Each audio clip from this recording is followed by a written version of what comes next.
Hello, and welcome to the New Schools podcast.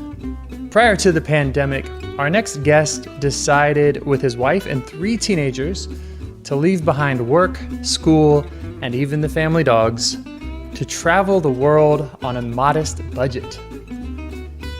His book, titled We Came, We Saw, We Left, chronicles 9 months across 6 continents and comes to us recommended by the New York Times. Charles Wheelan has written quite a few books, including a New York Times bestseller, throughout his career as author, political reformer, and professor at the Rockefeller Center at Dartmouth College. There he teaches courses on education policy, healthcare, tax policy, and income inequality.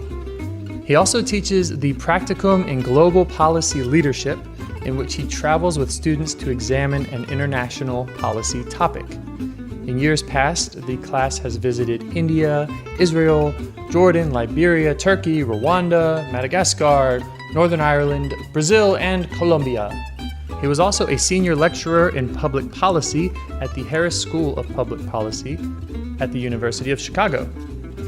Charles was the Midwest correspondent for The Economist from 1997 to 2002 and has written articles for the Chicago Tribune, the New York Times, and the Wall Street Journal.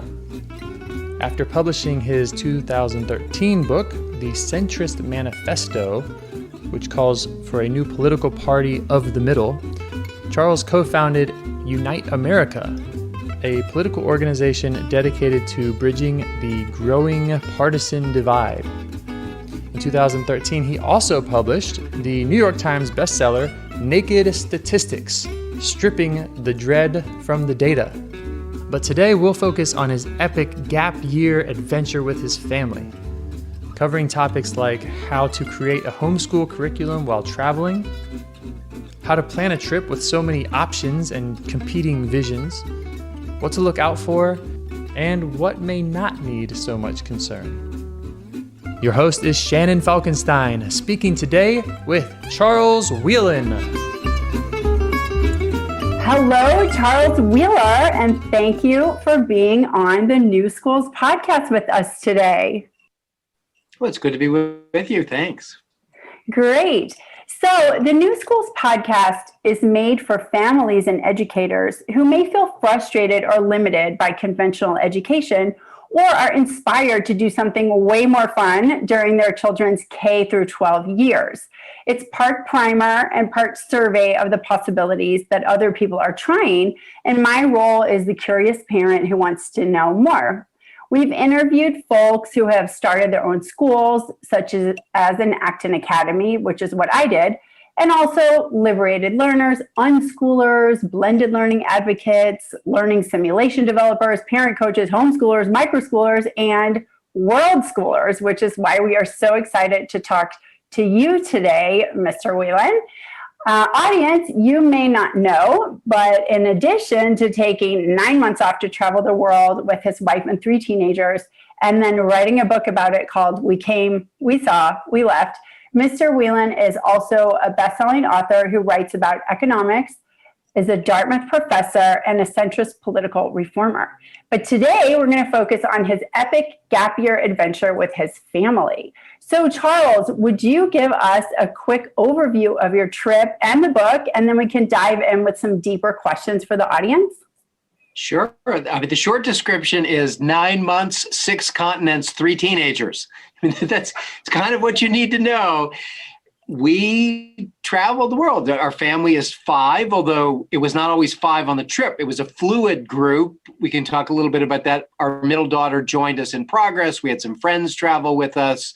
My oldest daughter, who was 18 at the time, left and traveled with friends and came back so she could be more independent and so on. But the gist of it is that our family of 5 left in September of 2016 and headed south from New Hampshire. Well, actually, first we went to visit my family in Chicago, but then headed to Colombia and made our way south through South America for about 4 months, and then crossed the Pacific to New Zealand and Australia, then headed north to Southeast Asia and west to India, across the ocean to Africa, back to India, to the Republic of Georgia, to Europe, and then home. So kind of around the world, 9-month journey. And of course, the kids were learning because you can't help but learn while you're traveling around the world. But of course, we were legally obligated to homeschool 2 of the 3.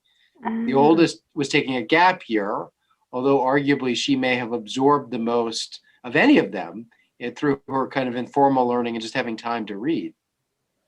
Nice. Well, yeah, I was just going to ask you how, because we're focused on education, tell us a little bit about the day-to-day learning on the road. It sounds like you did have to keep to some kind of a curriculum, and then also I'm sure the journey was the curriculum, but tell us a little bit more about like, what was a typical day or week of learning like? We did have some legal obligations. We're in the state of New Hampshire. Live free or die is on the license plate. So it's not a terribly rigorous homeschooling requirement, but there were certain things we had to do. So as I said, for my oldest daughter, we had nothing to do because she was on a gap year. But I actually felt that it was really important for me to make reading suggestions. She's a natural reader. She's an intellectually curious person. So for her, it was mostly about offering her books, novels, nonfiction, kind of other things that would allow her to grow as a person, but no legal obligations. For my son, who's the youngest, he was in 8th grade. He was 13 at the time.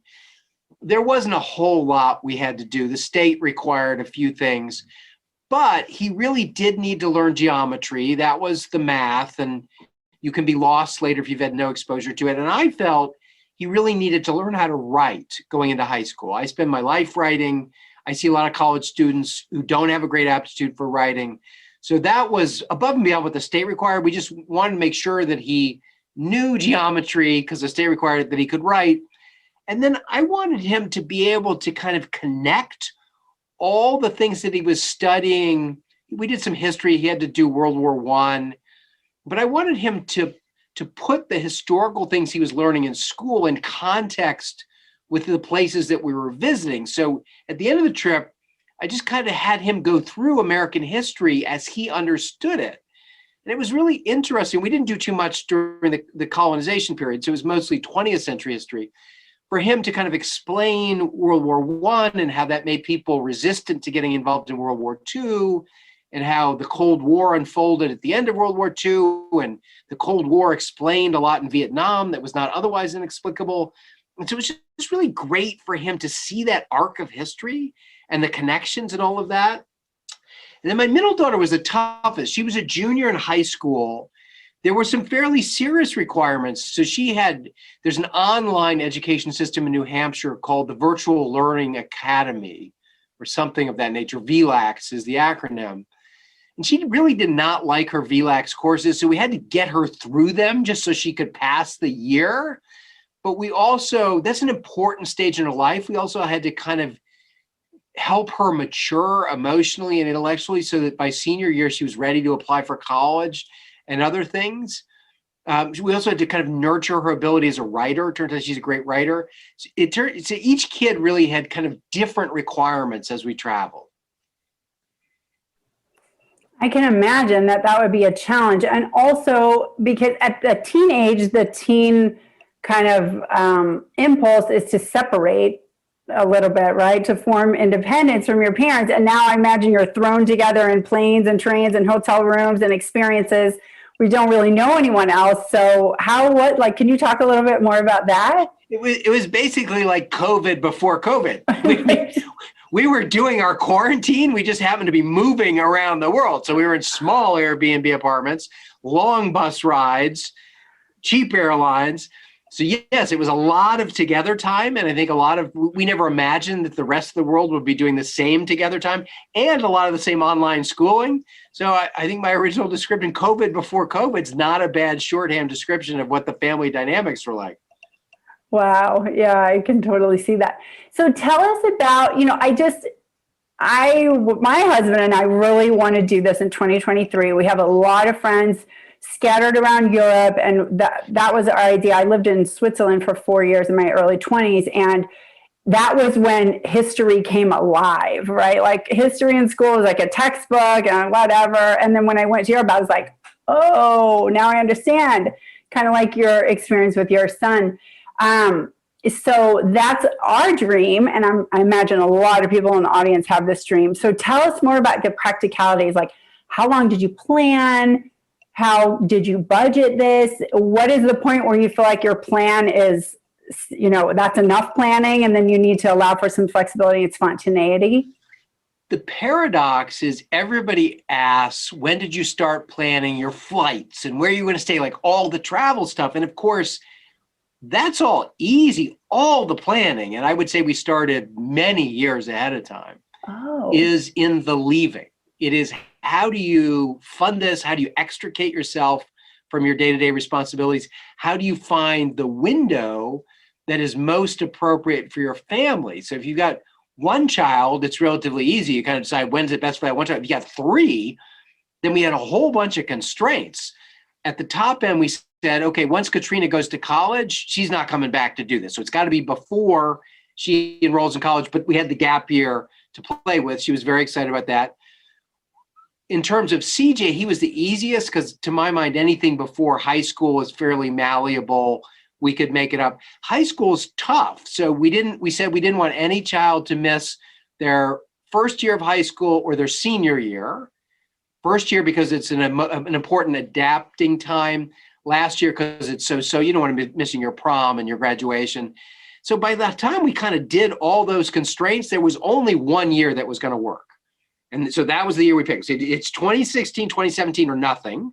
So you pick the time, then you say, okay, we've got jobs and we hope to come back to the job. So probably the most, and we're privileged in many, many respects, but we're not super rich. The real source of our privilege is having jobs that we could leave and come back to.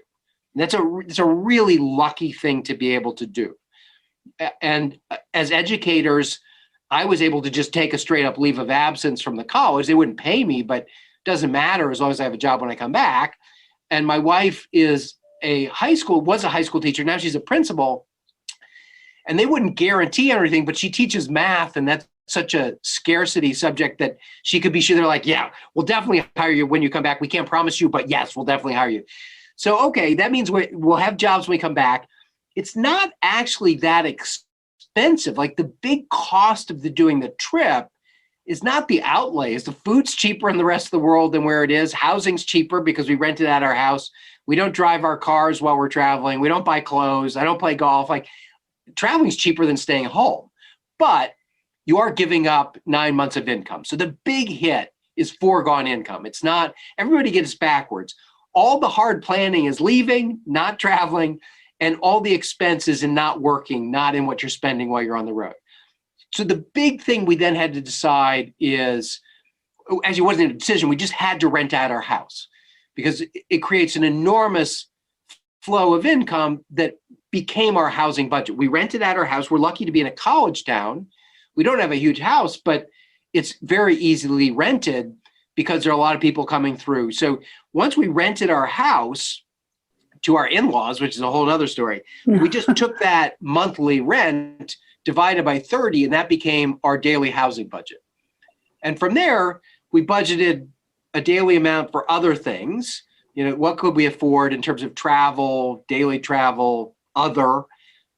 So now we have a budget, we have a time frame, we have renters, we have constraints about when we can leave and when we're going to come back because of our jobs. And only then did we buy our first ticket. And after that, it's really, you know, we bought a ticket to Colombia and that's about it. There are a few other things. Once you're moving and you have a budget, all the rest of it falls into place.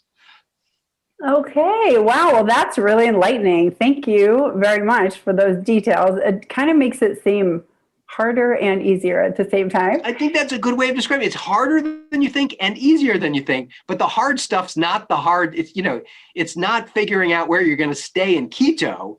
It's figuring out who's going to rent your house. Right.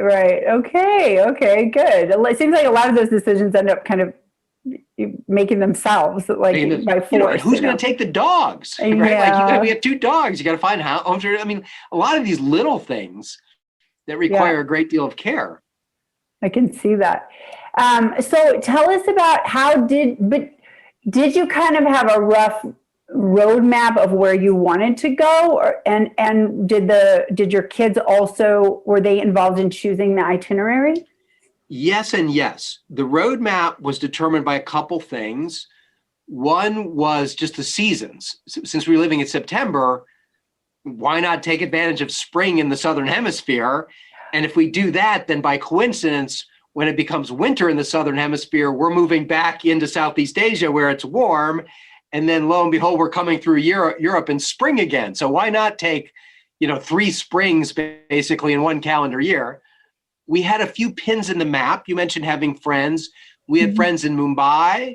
We had a place to stay with parents of friends in Tasmania. We had decided that we would meet my brother and his family for Thanksgiving in the Galapagos. So we kind of put those pins in the map.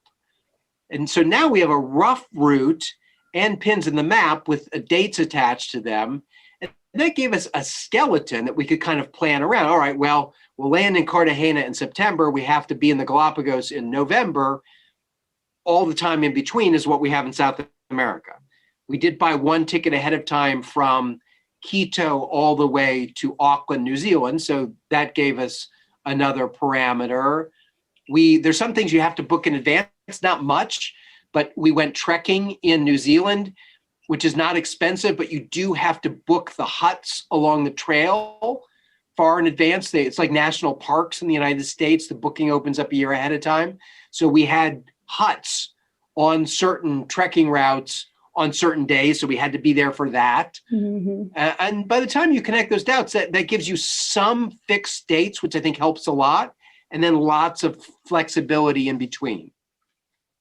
Wow, fantastic. Okay, great. So what were your biggest challenges on the road? The biggest challenges were family dynamics, and in particular, the introvert-extrovert divide. And again, this is probably something that other people are discovering during COVID, now that they're in close confinement with their family members. We in our family have 2 fairly extreme introverts. I am one of them. Our oldest daughter, Katrina, is the other. We have one raging extrovert, CJ, the youngest, who just processes the whole world out loud in the moment.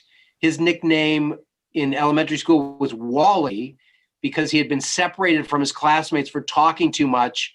And allegedly, his teacher put him next to a wall and he started talking to the wall, which gives you some sense. And then my wife and our middle daughter, they're kind of somewhere in between, modestly extroverted, but really kind of the referees between CJ, the extrovert, and the introverts. And so in the beginning, when you're in close quarters, for those of us who are introverted, CJ's just talking too much. And our first family meltdown happened when Katrina told him that he couldn't sit within 10 rows of her on any bus ride. And he got all upset. And of course, to his problem, he's just talking. If we weren't so particular, we're the problem, not him. And this is, of course, the classic introvert-extrovert divide. If we didn't need quiet, there wouldn't be a problem with him talking. So we had the blow up, and CJ agreed that maybe he could talk less. And Katrina and I agreed that it was our responsibility to separate from the group on occasion and go to a cafe and write in our journal and get our alone time somewhere else. And that eventually resolved itself. Many months later, at the end of the trip, we took the Myers-Briggs personality test, which kind of classifies where you are. And they put you in, there's 16 different quadrants of personality types. CJ was in one far corner of the 16 quadrants and Katrina was in the other. And it describes your preferences. And when you read those descriptions, it explained nearly every meltdown that we had. They're kind of foreordained by just the way that those personality types interact with the world. Wow, that's fantastic. Yeah, I'm very familiar with the Myers-Briggs. So that's awesome. And so it seems like you guys learned a lot about yourselves and how to interact with others and what, all that. Like you said, family dynamics. So you learned a lot about interpersonal skills, which are so important. We did. And interestingly, my wife and I had learned this years ago, decades ago. So we'd both taken Myers-Briggs. I took it in grad school. She took it in a work environment. And we are literally opposite. So I'm INTP and she's whatever the opposite is. So I'm introverted, she's extroverted, and they actually, like, when they did the assessment for her, they're like, now, if your spouse or partner is different on one or two of these dimensions, you're going to have things to work through. And she's like, what if we're different on all of them? And they said, okay, you need special time. And there's like a little write-up on how you deal with this. And we've gotten really good at it. Like when we go to a party, in the beginning, she'd say, are you having fun? And I'd say, it's great. I want to go home. She's like, but I thought you said you were having fun. And I said, yeah, and I've had fun enough, which to an extrovert, it's like, you never leave while you're still having fun. But we had like long ago figured out that I just need time alone, that too many relatives will make me blow up. Like we were all good. It was just introducing the rest of the family and their personality types that required the same kind of adaptation on a larger scale. Well, that's so great to be able to figure that out so rationally instead of taking it personally, which I think so many people tend to do. Well, don't get me wrong, there was a lot of taking it personally before we dealt with it rationally. So, Okay. There were multiple meltdowns. I've neatly summarized a process that was not as neat as it may sound, but we got there. Yeah, well, good. So did you ever have an experience where, like my kids will be like, no, I don't want to do that. I don't want to do that. And then we do it and they're like, that was amazing. Did that happen to you on the road where you had to kind of push your kids into new experiences that maybe they were reticent about? I don't remember any of those kinds of things where we pushed them because oftentimes it'd be like, well, then just stay home.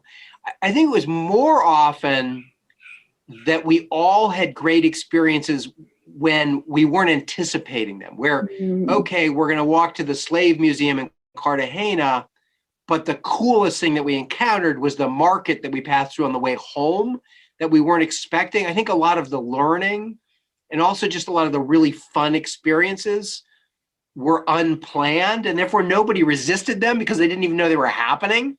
I'll give you one example. One of our favorite hikes was through this patch of woods in New Zealand.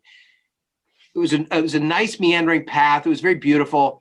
And then at the end of the path, it emerged on this huge river that was this aquamarine color with a giant waterfall on the other side. It was one of the prettiest scenes that I've ever seen. But the only reason we took that hike is that Sophie was feeling car sick and we pulled over on the side of the road and happened to see the trailhead and said, well, we can't drive for 20 minutes anyway. Let's just see where that goes. And lo and behold, it led to this absolutely majestic scenery that we never would have happened upon. So I think a lot of our traveling was wandering, and therefore nobody objected because they didn't really even know where we were going. Wow, how fortuitous about that scene. That sounds, and so are we imagining that scene as kind of like a Lord of the Rings type scene? Yes, a That's lot where of they New filmed Zealand it, right? looks like Lord of the Rings. I mean, it's filmed there, so it's not a great coincidence. But yes, a lot of Avatar, Lord of the Rings. I mean, there's a lot of that just raw beauty. Wow, how cool! So I feel like we're talking about a lot of concrete details, which is so important for people that want to like turn their vision into reality. But let's like rise above a little bit more into the vision. Like, what did this do for your family? Like, you did the ultimate bucket list thing with your family in those years, right before they leave. Like, tell us about how amazing that was. It was wonderful. Now, they're still teenagers, so like they don't come home every day and say, wow, were we lucky? I mean, I think that comes if we're lucky 20 years from now. They still do teenage stuff.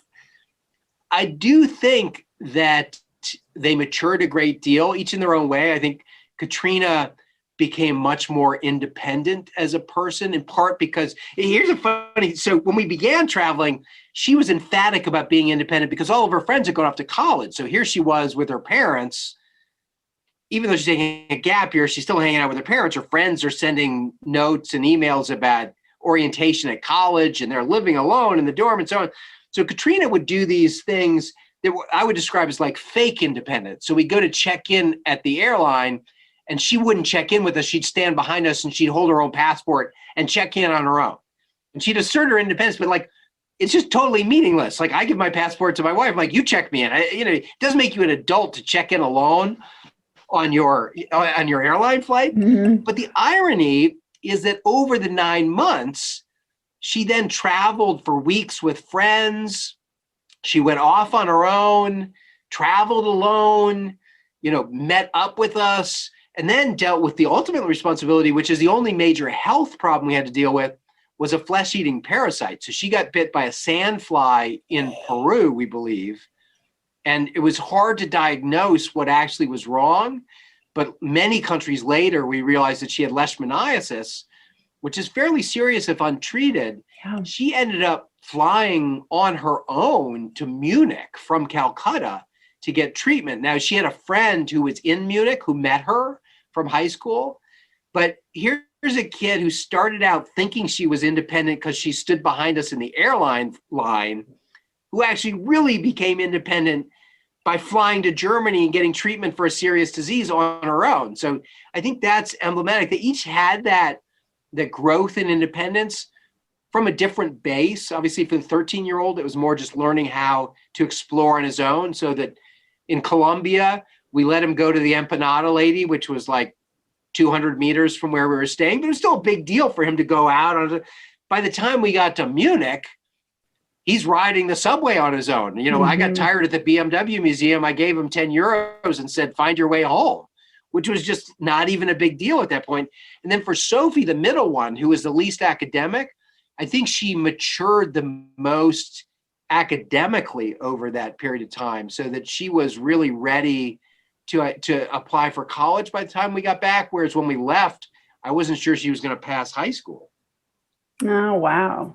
So I know that I read also that you would take your economic students traveling also as part of learning with you. Will you tell us a little bit about that? Yes. So this experience, although the 9 months was unusual, the idea of being in fairly exotic foreign places was not unusual, in part because of why we're having this conversation, which is I think that to learn, especially for public policy students, for people doing development economics, there is no substitute for just being on the ground. So way back in like 2005, I had persuaded the dean at the University of Chicago Policy School that we ought to create a hybrid course where we would study some international topic on campus for 10 weeks. And then we would go there at the end of the term for 2 weeks and meet with policy experts, politicians, NGOs, other folks like that. And they would speak to us in nuanced ways about what we've been studying. That course got up and running. The one stipulation I had with the university was that my family could go along, because when the kids were young, 2 weeks was just too long for me to be away. So my wife, Leah, and the 3 kids, beginning when CJ was only 3 years old, would go all over the world. I mean, and we did that for maybe 8 or 10 years in a row. So, Katrina and Sophie were in India when they were 6 and 3, and Rwanda and Madagascar, Brazil. So they had the experience of traveling on a low budget, because these were really low budget trips, from a very young age, so much so that when I later took Katrina to Washington, D.C. in middle school, we checked into a Hyatt and she came running out of the bathroom in alarm and said, "Can I drink the water here?" Because every hotel experience she'd ever had was in a place where you can't drink the water. So she associated being in a hotel with drinking bottled water. And I went through the whole thing. So, and they had proved to be very adept travelers. Probably most important, we really haven't talked about the fact that we as a family do travel the same way. We're very comfortable wandering. We talked about that. The low budget thing doesn't really bother us. There's kind of we have to eat well, and that doesn't mean eat fancy. We all love street food. We just have to really eat food that we enjoy. We don't overprogram ourselves. So we kind of do one thing a day, and that left usually afternoon for doing schoolwork, for me keeping the blog, writing my journal, and so on.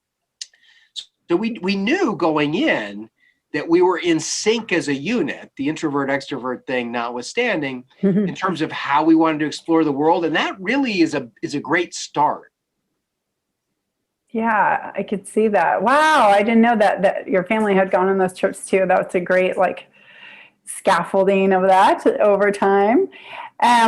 So what is your advice to families who are considering doing something like this, but it just feels really big and undoable, or they feel like they don't have, some people feel like they don't really have like a right to, or they don't dare to say like, I am choosing this with my life. I'm going to make a radical departure from normal and do something really amazing on my bucket list. Like, what would you tell a person who's kind of, I don't know if I can do this?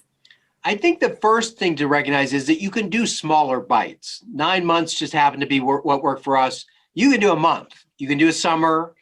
You can, there's no law against taking your kids out of school and bringing them back 6 weeks later, as long as you fulfill the homeschooling requirements, mm-hmm. right? And we had this great moment.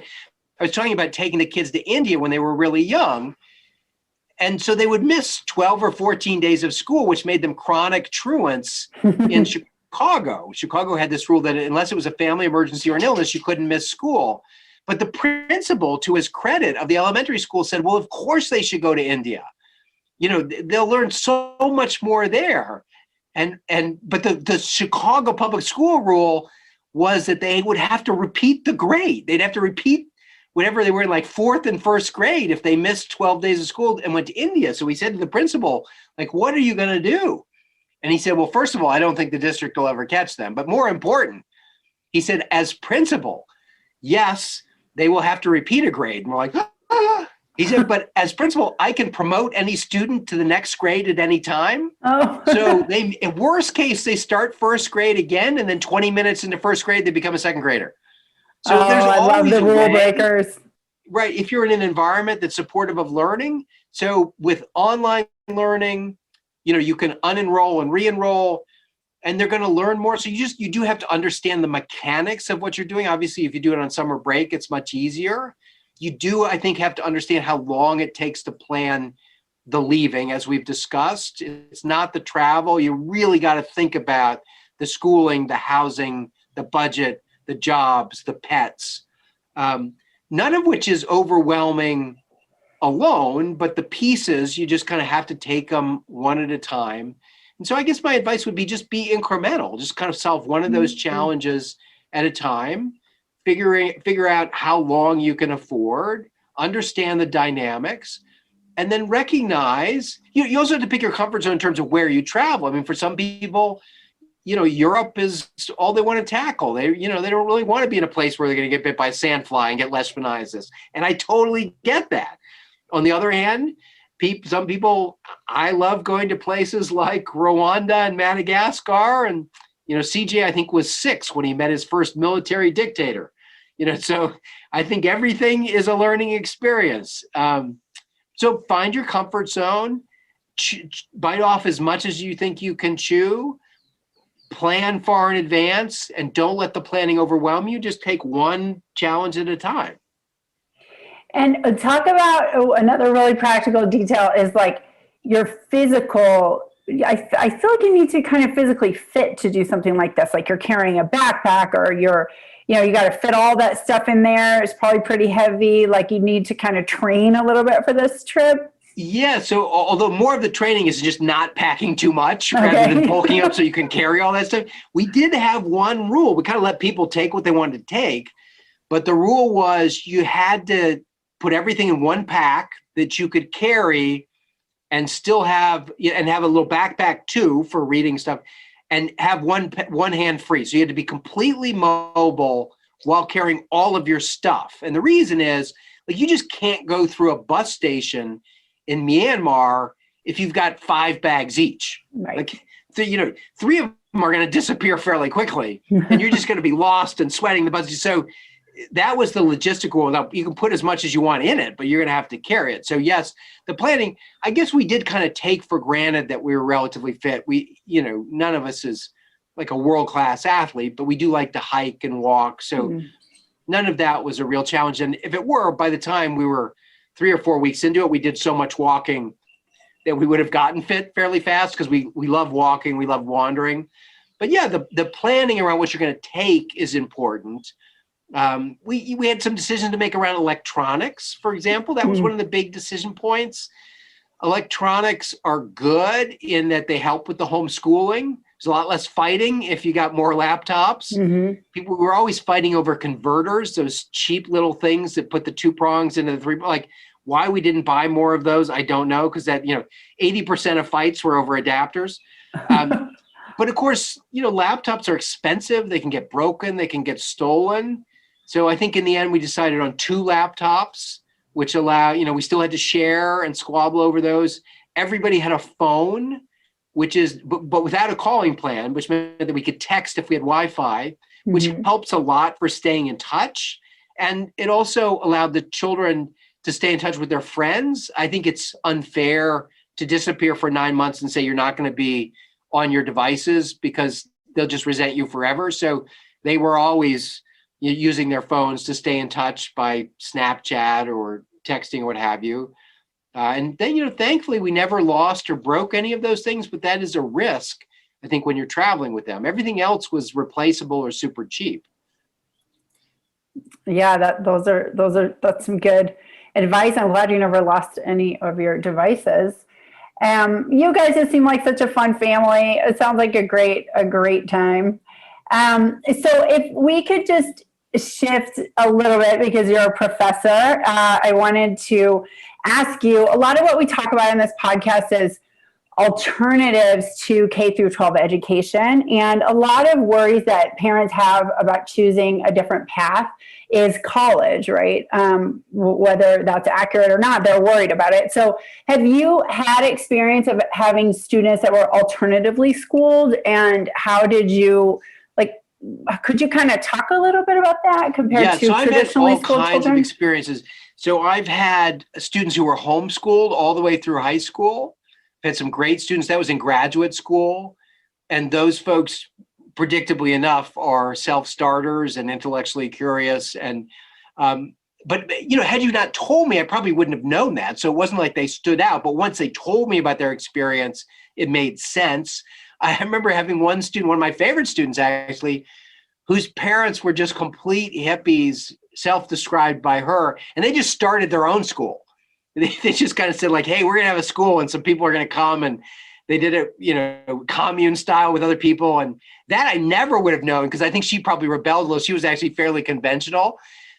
Although it's not exactly what you're describing, I would say some of my best students at Dartmouth are military veterans who served for 3 or 4 years, either as usually as enlisted folks, and then came back at a later age to college.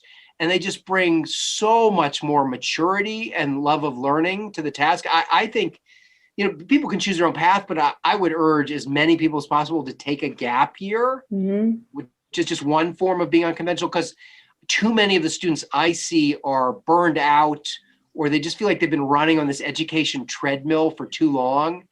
And anything that helps them get off that treadmill and see education for what it is, what it's supposed to be, which is learning, I think it does them real service when they get to a college environment.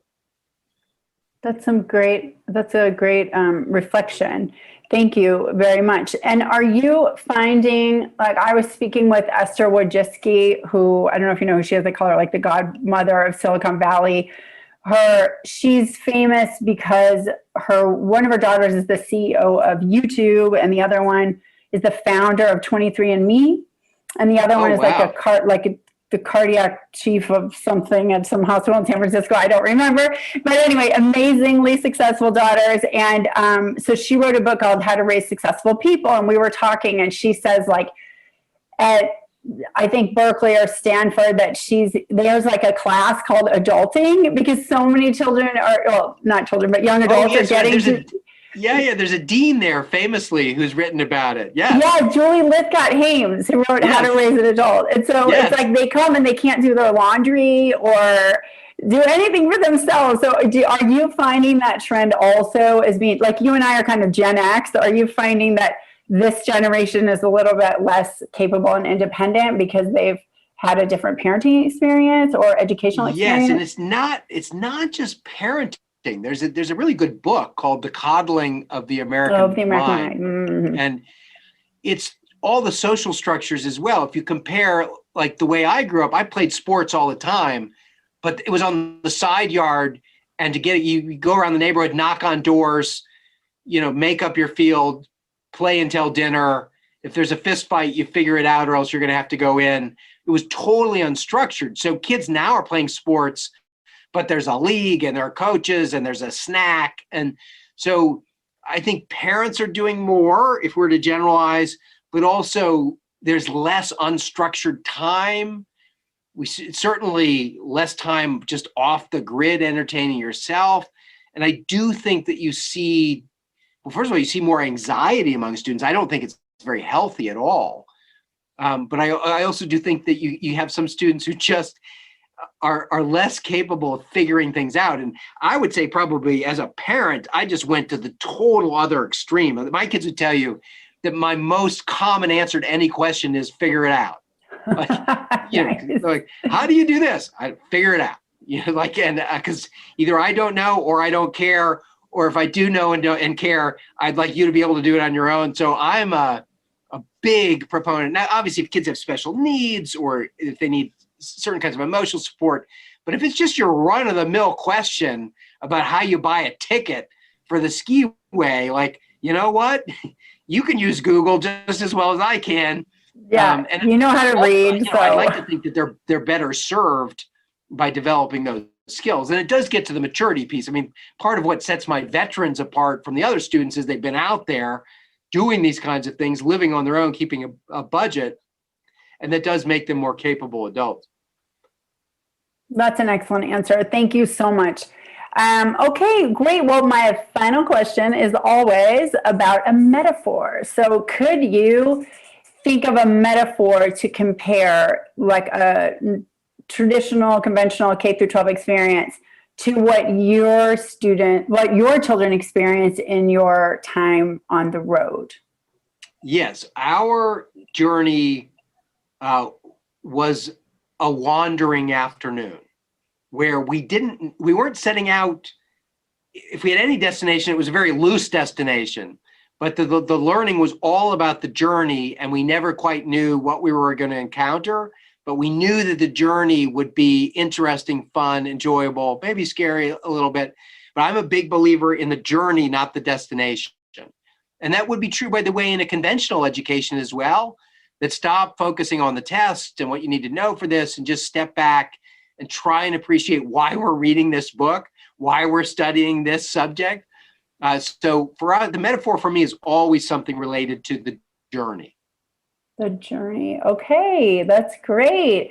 Well, Charles, thank you so very much for being on the podcast today. I know our audience really appreciates everything that you said. Of course, we're going to have everything in the show notes, but if somebody just wants to go right away and find out how to get in touch with you and see all your wonderful things, what URL would they go to? They just go to charleswheelan.com. Okay, fantastic. Everything I do is consolidated there. Everything from the political reform to the books, it's all there. Great. Well, I'm sure I could talk to you all day. I know there's so many amazing things that you're into that are really, really interesting. Thanks for narrowing it down for us today and focusing on your epic gap year with your family. Well, I'm sorry, since I know now that you're in El Salvador, it just makes me want to be there too. Like the travel bug never goes away. Hey, anytime. Like I'm going to connect with you on LinkedIn. If you come this way, we're really hospitable and we'd love to show you around. I know. And that is part of the fun thing about travel too, is you do make friends around the world. I mean, one of our favorite adventures was in Mumbai with people we'd met in Chicago, and they went back home to India, and it was just lovely to drop into their life. So be careful. I might show up. No, I love it. It's great. Thank you so much. Say hi to your family. Terrific. Thank you. Take care. Bye. Goodbye.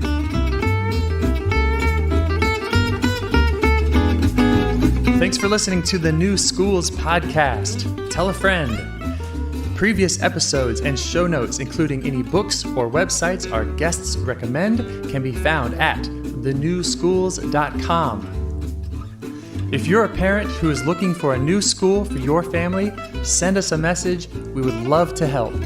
We can answer questions, share the resources we have, and help you get in touch with people in your area who are on the same path, determined to provide their kids with the best education. It's wildly important work. Thank you for doing it, and we'll see you next time.